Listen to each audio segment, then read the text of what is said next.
In the Bible, the golden rule is stated as, "So in everything, do to others what you would have them do to you," for this sums up the laws and the prophets.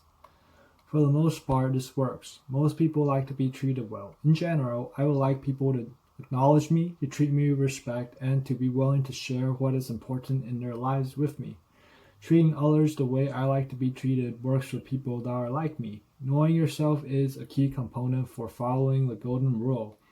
However, the diversity of humanity has increased over time. Technology has increased our access to each other and our individual and collective exposure to different cultures. On some level, we do want the same things. We want to pursue and know truth and to give and receive love. These are our deepest desires. However, love comes in many different forms, and we all have different levels of tolerance for what people say and different ways in which we choose to express love. Thus came the development of the Platinum Rule, which has been described as treat others the way they want to be treated. However, we know what people want may or may not be good for them. People often want the wrong things, and it takes a while for them to realize what they truly want, and even longer for them to find a way to pursue it. An example is a person's penchant in proclaiming money is freedom. When they equate money with freedom, their pursuit of money becomes bigger and bigger in their lives, thus taking them away from the freedom that they want. True freedom is freedom from excessive material desires. Beyond the Golden Rule and the Platinum Rule is this statement implicit in the Bible and the intent of God.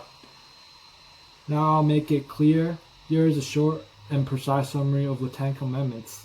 In 4 words, do good for another. When we try to do good for another person, we have to know them. Every person is unique. It takes active listening and outreach from your end to find out where another person is in terms of security, the values that they hold, their aspirations, and their personal history. Observing their actions, like body language, can tell us how open and comfortable they are to share the important things in their lives. It takes great emotional, spiritual, and social tact to be able to do this. In many ways, this is what God does for us. We all connect to Him in a different way, but unlike us, God knows everything about the other person that we are trying to connect with. Differences between how we connect with God is individual and cultural. For example, a sign from God when He wants me to know His presence is the number 37. Christians celebrate communion and Muslims practice Salah, which is prayer 5 different times throughout the day. Buddhists may or may not be explicit about their connection to God. A story that highlights this principle is when Buddha was asked to answer a question from 2 different people. Some people like to call Buddha the Jesus of the East. Buddha acknowledges that he was asked by the Word of God to spread his teachings to end human suffering.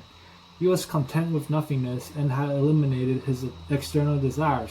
Having reached his state of enlightenment, he knew that when God asks you to do something, you do it. Then he came to him with important questions. A devout worshipper of Ram, which Hindus perceive as the incarnation of God, asked Buddha whether there was a God. Buddha told him that there wasn't, and many people spread the news of Buddha's answer. But to a person that was convinced of his atheism, the same question was posed, but this time Buddha said that God did exist. In my spiritual immaturity, I initially thought Buddha was bearing false witness and breaking all the commandments of God, because Buddha clearly knew that there was a God. In fact, it was God that asked him to teach and make disciples. What I learned is that the devout worshipper of Ram had a twisted view of God, a view that actually hindered his connection to the divine, a view that took away from what should be learning experiences for him. So it was better for Buddha to tell him an answer that would put his views into question so that he may be closer to seeing God for who he truly is. As for the atheist, his incorrect conclusion taints his judgment and his ability to reason as well as interact with others. The Buddha, confirming the existence of God, sets him on a path to doubt his atheism and perhaps find God in his life. In both cases, the higher principle of doing good for another is exhibited. To the Ram worshipper, it was better to cast doubt on his beliefs of who God was, as they proved to be detrimental. To the atheist, it was better for Buddha to guide him towards the truth that God does in fact exist. Buddhism is one of the many interventions that the Word directly takes part in to help humans overcome their sins and to end excessive suffering. As a final point, doing good for another is not something for us to leave others to do. It is something that we should directly engage in on a personal level. Jesus did not ask the government to do the will of God. Jesus had himself do the will of God. Understanding and knowing a person well enough to give love, peace, and truth into their lives is no simple task.